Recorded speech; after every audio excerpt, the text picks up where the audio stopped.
the Honda E is a remarkable little car for a number of reasons. First, it is leading the charge on a whole new breed of electric car, really. Together with its nemesis, the Mini Electric, the Honda E is defining the low-range, high-class compact city car. But that comes at a cost, and this costs around about £27,000 after the government grant, which is no small amount, especially for a car that only has a range of around about 130 miles. So, of course, the BMW i3 has somewhat carved out this niche already, but the Honda and the Mini are definitely bringing something new. And the Honda, especially with those touchscreens, with the camera mirrors, it really is doing something very original. So I think what we need to know is, can the Honda E justify that price despite the low range? Let's get right to the point here. A lot of people are going to be worried about the range on the Honda E, but they probably shouldn't be. We all know that statistic about the average commute being well under 20 miles in the UK, and not only that, but the charging infrastructure is getting a lot better.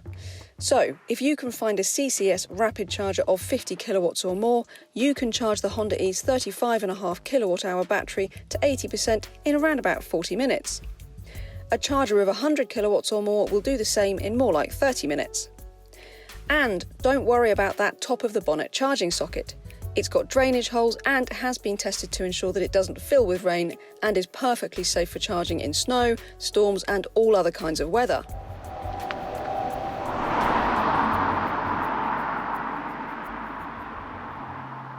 Now, whether there are a lot of people out there who want a car with this sort of range at this sort of cost is perhaps a slightly different question, but I certainly know that there are a lot of people out there with a lifestyle that would suit it. I think the point is that it's going to require a bit of a change of mindset to get over the idea that actually a range of 130 odd miles is more than enough for most people. Obviously it's not going to be enough for everybody. Lots of people do high mileage and they may well be better off with a petrol car still at the moment. Or there are longer range electric cars, the Renault Zoe, if you've got more money, the Tesla Model 3, Kia e-Niro, all of that stuff. But we know that there is a market for high-priced, very posh, compact cars. Just look to the Mini and the Audi A1 for that sort of thing. So if those same people can get over the idea of having a fairly low range, then I think the Honda could really gain some traction in the market. And given that it has got direct rivals in the Mini Electric and the BMW i3, which has already sort of paved the way for a premium, compact, fairly low range electric car, I think the Honda could do great things. And obviously the range could be off-putting, but I think for a lot of people it will be more than enough.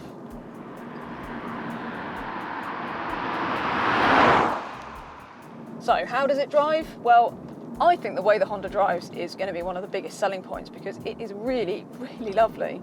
This has to sell as a premium car, and to do that it has to feel like one in the way it drives, as well as the fit and finish around this cabin and all that kind of stuff. And it does it really nicely because it's got really quite slick, oily steering progression. It's quite light, so around town like we are now, it's got a really nice, precise but easy feel to it. And yet if you get up to sort of higher speed stuff, it actually feels quite fun. So the weight builds really nicely. You have got a sport mode which sharpens up throttle response and all of that stuff, but I think in normal it feels more than punchy enough. It's a 0 to 62 of 8.3 seconds in the Advance, a little bit less than that in the standard Honda E, which gets a little bit less power, so this is 154 in the Advance. And it feels really pretty rapid off the line, as do most electric cars. So it's a single ratio, really seamless build of power, nice throttle modulation as well. And I'd say brake feel isn't bad actually in the Honda. It's very easy to drive smoothly, even more so I would say than some other electric cars that don't have quite the same sort of level of brake feel and progression. But I would add that the Honda E has got one of the most complicated brake regen systems in that it's got 4 levels of brake regen when it's in the standard driving modes. So you do that toggle through those with the paddles up here. You can gradually up the brake regen through 4 different levels, and it's quite incremental changes in the brake regen forces. So I mean, it's nothing dramatic and you get used to it quite quickly, so I guess that's fine. You could argue that it just gives you a broader range of brake regen to get used to or to use in different circumstances. But then on top of that, you've also got a button down here for the one pedal driving, and that brings really heavy brake regen, of course, which means that you barely need the brake pedal at all. That's the point of one pedal driving. So the whole gist of it is that it makes it easier to drive around town and more efficient because you just don't need to touch the brake pedal. The car brakes so heavily when you lift off the throttle that you can just do an entire town journey in sort of standard ebb and flow of traffic just on the throttle. And it's quite disconcerting initially, any one pedal drive mode in any car, and they are quite common in a lot of electric cars. They always take time to get used to, so do allow yourself that if you've never driven one. Ride comfort, again, I like it. It is a little bit firm in terms of sort of high frequency stuff in the road. It rides the bigger bumps really nicely, but you do get a little bit of chatter over the sort of coarse surfaces and this kind of thing. Honestly, it's absolutely nothing that's going to bother you, and generally this is a really comfortable car. You get a bit of tyre noise, so this is sort of 50 odd miles an hour and you get a little bit of a burr of tyre noise, but not much wind noise. Motor whine's really good. The whole thing just feels very slick. It feels like this car has been really engineered to deliver that premium feel that you're going to expect of a car at this price. And I think that's great. The driving position, it's really good. The seat's comfortable, plenty of support and stuff, really like that. I just wish the steering wheel had a bit more adjustment to it. I sort of want it to drop a bit lower and maybe come a bit closer to you. But apart from that, I think most people are going to get comfortable.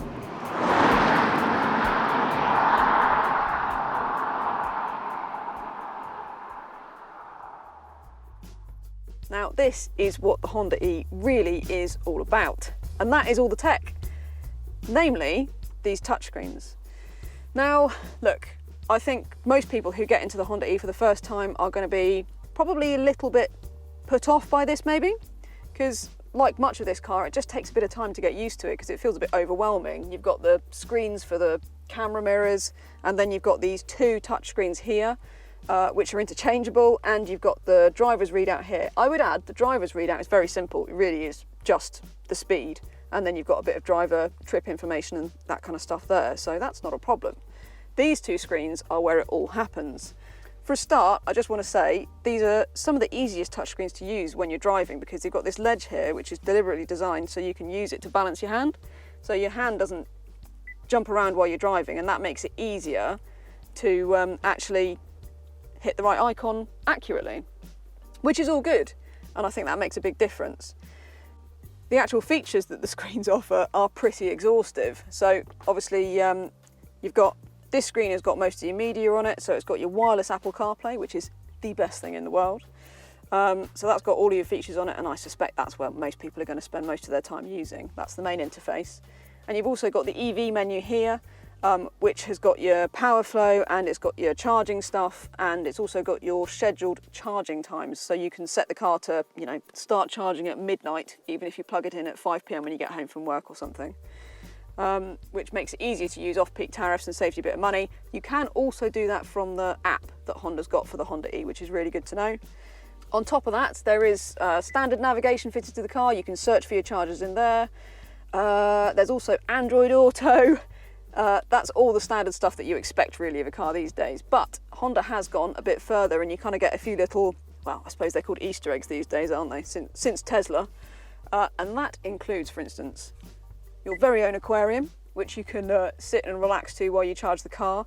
There's also an HDMI cable down here, so you can plug in your Nintendo Switch or whatever and play your games on the screens, which is all good. And it's just generally a very complete system. It does have voice command as well, and it's not bad actually. I think the OK Honda stuff is pretty decent. Not only that, but the screens themselves respond quite quickly. So all in, it's a system that takes a bit of time to get used to, but for all that, it is also a system that has a real kind of level of interaction that very few others have. And I think that really goes to show how this is a car that feels like it's been designed around the tech. This is one of the very few cars out there outside of Tesla that feels like the manufacturer's gone at it, first of all as an interface and a tech instrument, and then has sort of designed the car around it.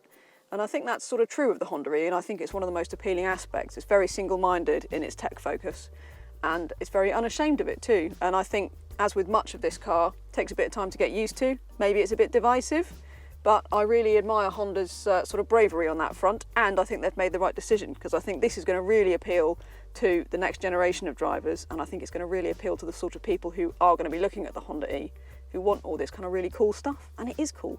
And to be honest, once you get used to it, you can keep it simple and just use it as nav or not. And critically, I would add, it's really easy to turn the screen off and turn the brightness down because there's a shortcut button here. So at night, it's not that distracting at all, or you can just turn it off altogether very easily, like that. So yes, a lot of people worry about if it's distracting, but I would say no more so than any other touchscreen in any other car. And there you have it. So that is kind of a brief rundown of the Honda's tech stuff. And like I said, such a critical part of this car, actually like really focal. And I think that's a good thing.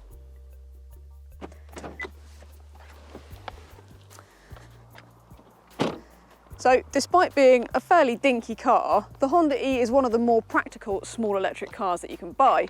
For a start, it's a 5-door, which a lot of its direct rivals aren't. So you've got this nice hidden handle at the back here, and there is enough room in the back there for 2 average-sized adults. It is a 2-seater only, you can't get 3 people in the back, but there is enough space, if you can see, to get sort of a chunky car seat. Probably you're going to have the backs of the seats in front being kicked by your kid, but that's pretty much standard for most cars. By small car standards, I would say that's fairly decent rear passenger space. Maybe a slightly small door aperture, but still, it's more than good enough for the school run. Having said that, the boot is really quite small, and it's got a very high floor because it's got the motor underneath it, although there is some cable storage underneath. If you're not so worried about the boot space, then the Honda E will be a really easy car to live with.